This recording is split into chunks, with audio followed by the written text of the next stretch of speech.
Salah satu murid beliau yang luar biasa adalah yang bernama Kiai Suja. Ketika waktu muda, Kiai Suja ini terbangun karakter yang begitu mapan, begitu dewasa, begitu kuat, sehingga ketika di waktu rapat, Kiai Suja langsung mengusulkan hal yang di luar dugaan. Ingin membangun hospital, ingin membangun rumah sakit bagi kaum muslimin. Semua teman-temannya tertawa waktu itu. Karena apa? Karena sangat mustahil bagi kita yang notabene masih terjajah oleh Belanda, kemudian masih bodoh, ekonomi kita masih rendah dan sebagainya. Tapi bagaimana kita bisa membangun hospital? Ternyata Kiai Haji Ahmad Dahlan, seorang yang juga visioner ke depan, melihat sesuatu yang jauh, visioner, beliau menyetujui itu. Dan pada akhirnya Allah mengizinkan dan terbentuknya hospital. Bahkan banyak sekali, tidak hanya kaum muslimin yang ditolong oleh hospital itu, tapi juga non muslim, ya, saudara-saudara kita yang non muslim juga ditolong oleh PKO, pertolongan kesengsaraan umum, ya, menjadi PKU Muhammadiyah saat ini. Jadi inilah karakteristik para pemuda yang seharusnya didambakan oleh Al-Quran. Surat ini berbicara tentang masalah waktu, wal asr.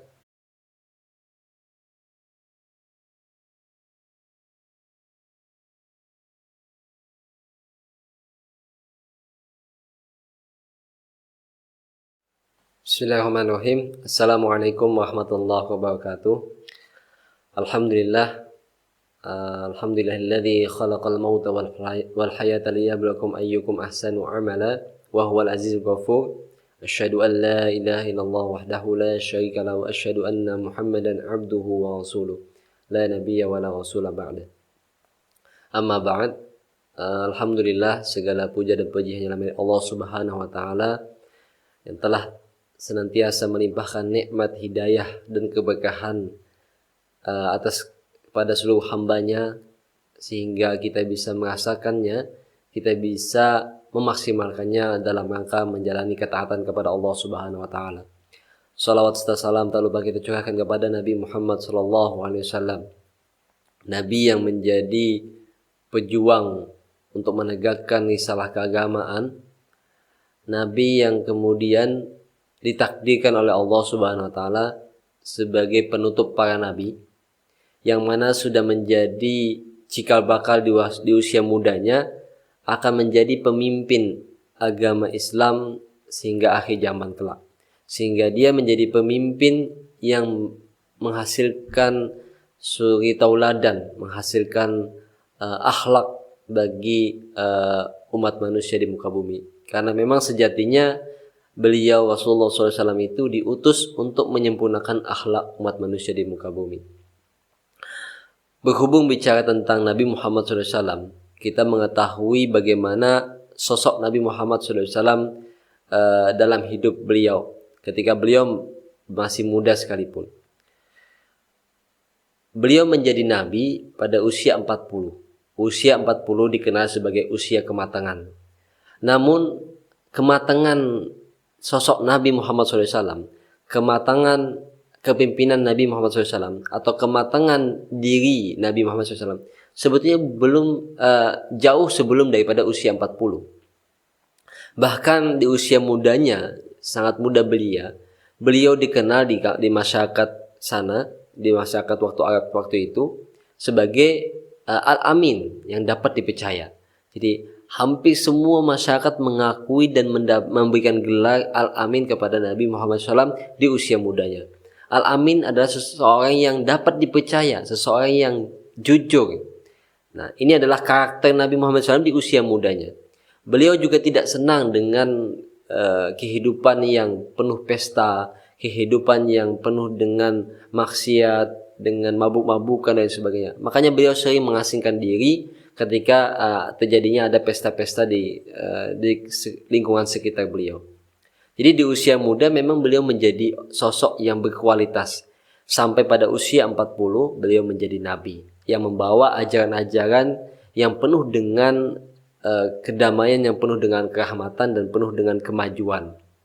Beginilah sosok Nabi Muhammad SAW. Nah, kita sebagai umat tentunya mengikuti bagaimana perjalanan hidup Nabi Muhammad SAW. Bukan hanya ketika beliau menjadi nabi, tapi ketika beliau di masa mudanya. Bagaimana kita di usia kita saat ini, khususnya para pemuda dan pemudi, bagaimana kita ingin melihat karakter Nabi Muhammad SAW di usia muda, yang beliau sangat bisa mampu menjaga diri beliau dari lingkungan yang mohon maaf waktu itu memang kondisi Arab ya kita dapatkan sangat buruk sekali. Tetapi bagaimana kita bisa melihat lingkungan yang begitu buruk, lingkungan yang tidak pernah diperhatikan oleh manusia, tidak pernah dipandang oleh sejarah dunia, lahir satu sosok yang sangat berkualitas dan menjadi orang yang berpengaruh di dunia, yaitu Nabi Muhammad SAW. Siapa yang yang menafikan fakta itu? Bahkan hampir semua kelompok, semua kalangan, para akademisi mengatakan bahwa Nabi Muhammad adalah orang yang paling berpengaruh di dunia. Karena beliau mampu membangun suatu tata negara, beliau mampu membangun Arab sehingga bisa menguasai dunia dan menjadi peradaban dunia di zaman pertengahan. Nah, kita ingin bagaimana menelisik sedikit bagaimana sebetulnya pemuda yang menjadi dambaan oleh Al-Quran, yang menjadi dambaan oleh Islam. Kita ingin secubit pesan Al-Quran bagi para pemuda. Al-Quran banyak sekali memberikan pesan-pesan kepada kita untuk menjaga hidup kita agar kita bisa tetap selamat daripada godaan, daripada ancaman, daripada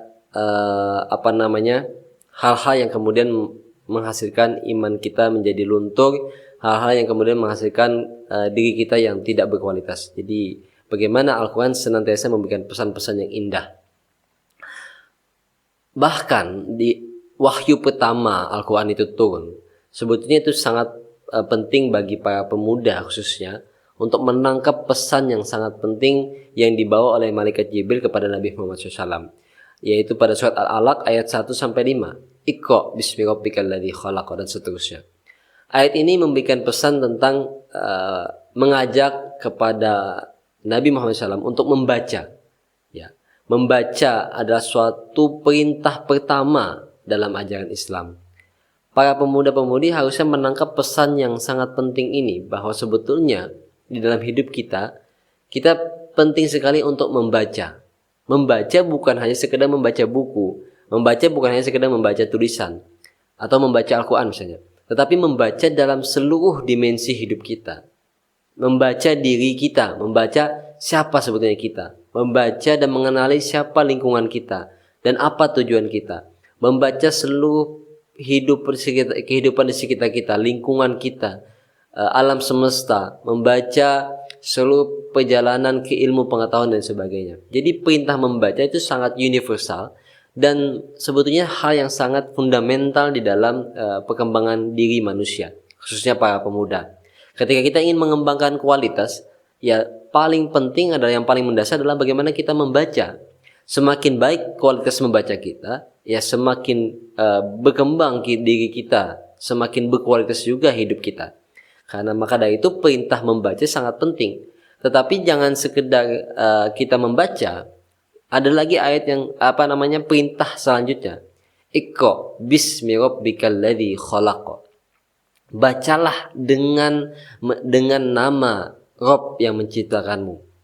Bahwa orientasi membaca kita, orientasi pengembaraan keilmuan kita, pengembaraan diri kita, hidup kita ini sebetulnya ditujukan kepada Allah Subhanahu wa taala.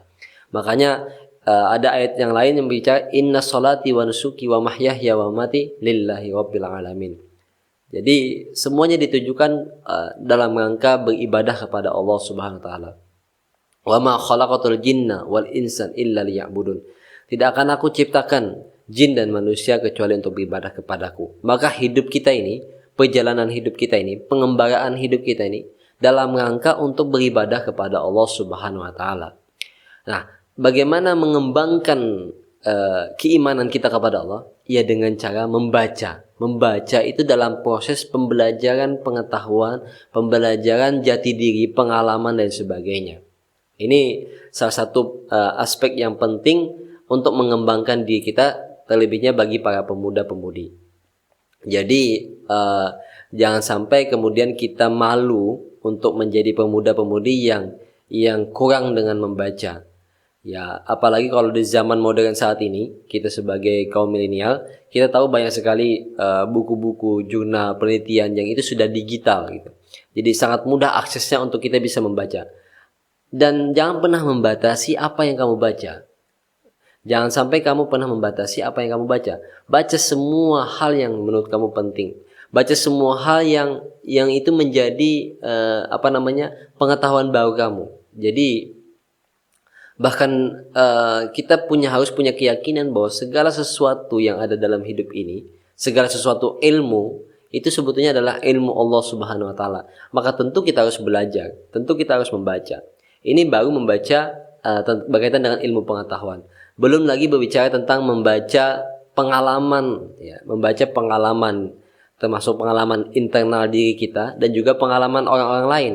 Bagaimana kita belajar dengan orang-orang tua kita belajar dengan tokoh masyarakat, dengan para ulama, dengan para cendekiawan, dengan para guru kita dan sebagainya. Jadi dengan kita banyak membaca pengalaman-pengalaman orang lain, maka kita lebih banyak mengetahui bagaimana kita bisa menyelesaikan, bisa melewati segala problem-problem kehidupan kita. Nah, kemudian aspek yang lain yang juga Allah pesankan kepada kita sebetulnya di alam ayat yang sangat pendek, surat yang sangat pendek sebetulnya, tetapi surat ini sangat penting. Bahkan ada ulama yang mengatakan jika seandainya Al-Quran hanya turun pada surat ini, maka itu sudah cukup. Jadi jika seandainya Al-Quran itu hanya turun pada surat ini, maka sudah cukup bagi kita untuk mengimani Allah SWT, untuk menjalankan seluruh perintah Allah SWT. Jadi saking hebatnya ayat tersebut. Ayat ini adalah surat ini adalah surat Al-Asr, ayat 1 sampai 3. A'udzubillahi minasyaitonir rajim. Wal 'asr innal insana lafi khusr illa alladziina aamanu wa 'amilus shalihat wa tawashaw bil haqqi wa tawashaw bis sabr. Surat ini dulu Kiai Haji Dahlan itu salah satu salah satu tokoh besar di Indonesia, salah satu ulama dan juga pendiri Muhammadiyah. Beliau menjadikan ayat ini sebagai pondasi pembangunan karakter para murid-murid beliau. Jadi sebelum Muhammadiyah itu bergerak jauh, sebetulnya surat inilah yang menjadi landasan karakter para murid-murid beliau yang begitu luar biasa. Salah satu murid beliau yang luar biasa adalah yang bernama Kiai Suja. Ketika waktu muda, Kiai Suja ini terbangun karakter yang begitu mapan, begitu dewasa, begitu kuat, sehingga ketika di waktu rapat, Kiai Suja langsung mengusulkan hal yang di luar dugaan. Ingin membangun hospital, ingin membangun rumah sakit bagi kaum muslimin. Semua teman-temannya tertawa waktu itu. Karena apa? Karena sangat mustahil bagi kita yang notabene masih terjajah oleh Belanda, kemudian masih bodoh, ekonomi kita masih rendah dan sebagainya. Tapi bagaimana kita bisa membangun hospital? Ternyata Kiai Haji Dahlan, seorang yang juga visioner ke depan, melihat sesuatu yang jauh, visioner, beliau menyetujui itu. Dan pada akhirnya Allah mengizinkan dan terbentuknya hospital. Bahkan banyak sekali, tidak hanya kaum muslimin yang ditolong oleh hospital itu, tapi juga non muslim, ya, saudara-saudara kita yang non muslim juga ditolong oleh PKO, pertolongan kesengsaraan umum, ya, menjadi PKU Muhammadiyah saat ini. Jadi inilah karakteristik para pemuda yang seharusnya didambakan oleh Al-Quran. Surat ini berbicara tentang masalah waktu, wal asr, demi masa. Ada juga yang menafsirkan demi waktu asar. Kenapa waktu asar disebutkan dalam Al-Quran dan menjadi penting? Karena dulu di masa Arab, waktu asar itu menjadikan waktu orang-orang Arab untuk berkumpul. Ya, bahasa sekarang itu nongki gitu ya. Nongkrong gitulah. Jadi biasanya orang Arab tuh nongkrong setelah sholat asar, ngobrolin hal-hal yang tidak penting, ngobrolin hal-hal yang tidak bermanfaat, bercanda goy yang berlebihan dan sebagainya. Nah, ditegur oleh Allah, sebetulnya waktu itu adalah waktu yang sangat penting. Tetapi waktu masa Arab, orang-orang Arab itu banyak mencela waktu itu, banyak mencela waktunya, Sebetulnya yang harusnya dicela, yang harusnya yang dipertanyakan tuh adalah kegiatannya, bukan waktunya. Jadi biasanya banyak orang Arab itu yang bilang ini adalah waktu sial dan sebagainya. Padahal waktu asal dan waktu secara umumnya demi masa, waktu kehidupan kita itu sangatlah penting. Bahkan di ayat selanjutnya, wal 'asr innal insan lafi khusr.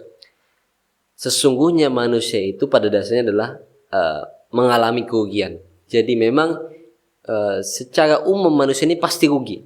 Ya, ayat ini berbicara bahwa sebetulnya manusia ini pasti rugi. Demi masa Allah bersumpah dengan waktu, sebetulnya manusia akan pasti mengalami kerugian.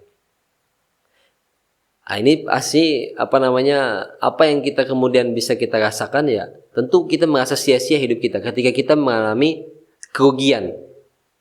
Nah, hidup kita perjuangkan puluhan tahun, tetapi pada akhirnya kita rugi. Nah, tetapi ada orang yang untung di tengah kerugian itu. Ada orang yang lepas dari kerugian. Ada orang yang mampu berhasil untung di tengah kerugian itu. Siapa dia? Illal ladzina amanu. Orang-orang yang beriman. Kita akan bahas dulu tentang iman. Coba kalau kita tengok pada ayat surat Ali Imran ayat 102. Allah berfirman, ya ayyuhalladzina amanu taqullaha haqqa tuqatih wa la tamutunna illa wa antum muslimun. Karakter ciri orang beriman itu adalah orang yang bertakwa. Takwa yang sebenarnya. Muslimun di sini diartikan bukan sekedar kita kemudian bersyahadat menjadi Islam. Bukan sekedar kemudian kita menggunakan peci, menggunakan sarung, kemudian melaksanakan sholat Jumat misalnya, kemudian kita lantas sudah selesai dengan keislaman kita. Allah memberikan ketegasan bahwa kamu harus menjadi muslim yang sesungguhnya, takwa dengan takwa yang sebenarnya sampai akhir hayatmu. Siapa yang bisa menjamin bahwa kita akan menjadi muslim sampai akhir hayat? Karena padahal ada Nabi memperingatkan, Nabi SAW bersabda mengingatkan kepada kita, ada nanti di suatu zaman nanti, paginya dia beriman, sorenya dia kafir. Sorenya dia beriman, paginya dia telah kafir. Jadi iman yang fluktuatif yang cepat naik turun ini itu menjadi ancaman, menjadi kehati-hatian kita supaya jangan sampai kita ini menjalani hidup kita yang akhirnya berujung pada kerugian, yang melepaskan keimanan kita kepada Allah SWT. Berapa banyak kisah yang menjelaskan bahwa pada akhirnya orang yang beriman itu kemudian jatuh dalam kekafiran, jatuh dalam meninggalkan keimanan. Jadi penting sekali bagi para pemuda untuk menjaga keimanannya sampai akhir hayatnya. Keimanan yang hakiki, bukan keislaman yang hakiki, yang betul-betul tunduk dan pasrah, yang betul-betul tunduk dan pasrah kepada Allah Subhanahu wa taala. Kemudian ada juga dalam satu riwayat bahwa Allah akan melindungi, ada 7 golongan yang Allah akan lindungi di hari yaumil kiamah nanti. Salah satunya adalah pemuda yang terikat hatinya dengan masjid. Nah, ini salah satu ciri ataupun kesempatan peluang bagi para pemudi untuk menjaga keimanannya sampai akhir hayat, sampai yaumil akhir, sampai nanti di hari akhirat, yaitu dengan menjaga hatinya dengan masjid, gitu ya. Menjadikan masjid itu sebagai rumah keduanya atau bahkan rumah pertamanya, gitu. Jadikanlah masjid itu sebagai aktivitas rutinnya, gitu. Jadikanlah sebagai masjid itu sebagai salah satu impiannya, ya. Jadi orang yang senang di masjid jangan dikatakan kurang kerjaan, ataupun orang yang senang di masjid jangan dikatakan tidak punya kesibukan atau pengangguran. Justru orang yang mampu menyempatkan ke masjid itu adalah orang-orang yang akan dilindungi oleh Allah Subhanahu wa taala. Mereka yang mampu memanajemen waktunya ketika dia sebagai tanggung jawab sebagai muslim untuk tetap beribadah kepada Allah, di satu sisi dia juga tetap aktif di dalam kehidupan sehari-harinya. Inilah pemuda yang diimpikan, yang didambakan oleh Al-Quran. Kita akan masuk kemudian aspek yang berikutnya. Wa amilus solihat. Tidak cukup dengan iman, tapi juga dengan amal soleh. Ada ulama yang cukup unik menjelaskan hubungan tentang iman dan amal soleh. Ya, jadi iman itu dan amal perbuatan itu layaknya sebuah foto hasil daripada jepretan kamera. Jadi tidak mungkin berbeda sedikit pun antara hasil foto daripada kamera pose yang kita lakukan waktu sebelum dipoto. Jadi hasil foto dengan diri kita itu harus sama, gitu. Inilah antara iman dengan amal soleh. Amal soleh harus digambarkan secara utuh, secara jelas, secara mirip, tidak ada perbedaan sedikit pun dengan apa yang dia imani. Jadi iman itu harus menggambarkan amalnya. Amal itu harus tergambar dengan imannya. Nah, jadi amal soleh ini adalah segala bentuk kebaikan, segala bentuk amar ma'ruf. Ya, bahwa landasan kita untuk kemudian menjadi orang yang beruntung adalah dengan cara beramar ma'ruf nahi munkar. Ya. Yad'una ilal khair wa ya'muruna bil ma'ruf wa yanhauna 'anil munkar wa ulaika humul muflihun. Nah, ini adalah ayat yang menjelaskan bahwa penting sekali kita untuk mengajak kepada suatu kebaikan, kepada yang ma'ruf, amal soleh, agar kita bisa menjadi orang yang beruntung. Kemudian watawasau bil haq, ya, saling menasihati dalam kebenaran. Ini adalah proses penggalian ilmu pengetahuan. Bagaimana kita saling bermajelis di dalam proses pencarian kebenaran, mencari pada hakikat kebenaran itu sendiri. Jadi dengan menempuh ilmu pengetahuan dan sebagainya, kita dalam rangka untuk meningkatkan mutu kualitas kita. Watawasau bis sabr, menasihati dengan kesabaran, itu dengan etis, dengan moral. Jadi ada ilmu pengetahuan dan juga ada moralitas. Ya. Ketika dia punya iman, dia punya amal kebaikan, yang itu kemudian diselimuti dengan hakikat ilmu pengetahuan, cinta dengan ilmu pengetahuan, gemar berdiskusi dengan ilmu bermajlis dalam ilmu pengetahuan, tapi juga dia gemar di dalam meningkatkan moralitasnya, meningkatkan akhlaknya. Karena sabar itu adalah sifat akhlak yang paling tinggi, yang paling puncak dari segala akhlak. Nah, inilah hakikat daripada seorang pemuda yang didambakan oleh Al-Quran. Maka dari itu keimanan itu harus menunjang pada kecerdasan, sehingga menghasilkan akhlakul karimah. Orang yang beriman, yang itu bisa mendorong kecerdasannya, sehingga dia akan menghasilkan pemuda yang cerdas, yang juga berakhlak mulia. Nah, kecerdasan tidak boleh juga melupakan iman.